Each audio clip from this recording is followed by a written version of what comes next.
স্বৈরাচারের হাত থেকে দেশ বাঁচাতে গিয়ে অনেকেই হারিয়েছেন শরীরের অঙ্গ। স্বাস্থ্য বিভাগের তথ্য মতে ছাত্র জনতার আন্দোলনে অঙ্গহানি হয়েছে অন্তত ৫৫০ মানুষের। একটি বুলেট কেড়ে নিয়েছে যাদের পথ চলার স্বপ্ন। এসব মানুষকে বিনামূল্যে কৃত্রিম হাত পায়ের ব্যবস্থা করে দিচ্ছে ব্র্যাক। অঙ্গ হারিয়ে অনেকেই মানসিকভাবে বিপর্যস্ত। তবে ব্র্যাক লিম্ব অ্যান্ড ব্রেস সেন্টারের চিকিৎসা নিয়ে নতুন করে বাঁচবার আশায় বুক বাঁধছেন তারা। সেলিম খানের ক্যামেরায় প্রমা চৌধুরীর রিপোর্ট।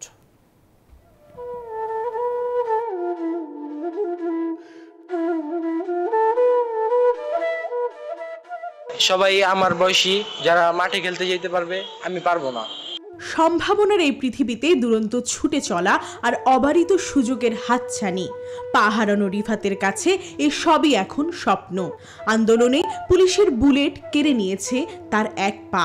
সবারই একসাথে যে যাইতাম, একসাথে ফুটবল খেলতাম, এই জিনিসটা তো আর হবে না। এই জিনিসটা মনে করে খুব কষ্ট লাগে। দোকানের কর্মচারী ছিল আকাশ। কিভাবে আন্দোলনের সময় পুলিশ একদম কাছ থেকে গুলি করে এক নিমিষেই তাকে পঙ্গু করে দিয়েছে, সেই দিনের গল্পই বলছিল সে। একা দ্রুত দিতে আমাকে গুলি করছে। এনজিওর কিস্তি প্রথমবার বিকাশ পেমেন্ট করলেই 20 টাকা ইনস্ট্যান্ট ক্যাশব্যাক। হাত দিয়ে যখন আমি দেখি তখন দেখি যে আমার হাড্ডি আমার হাতের মধ্যে হাড্ডিগুলো আমার হাতের মধ্যে লাগে, আর রগগুলো মাংসগুলো যা সবগুলো কিমাকিমি হয়ে গেছে। কৃত্রিম পায়ে আবারও হাঁটার চেষ্টা করছে এই তরতাজা প্রাণগুলো। এখনো মনে হচ্ছে যে পা আছে, যেটা হারায় গেছে সেটা তার ফিরে পাওয়া যাবে না। কিন্তু তারপরেও এখন ব্র্যাক অনেক চেষ্টা করতেছে, আগের মতো না হলেও কিন্তু কিছুটা স্বাভাবিক হতে পারবো। বর্তমানে পঙ্গুত্বের শিকার এমন ৮ জনকে ৫ বছর সেবা দেওয়ার ব্যবস্থা করেছে ব্র্যাক।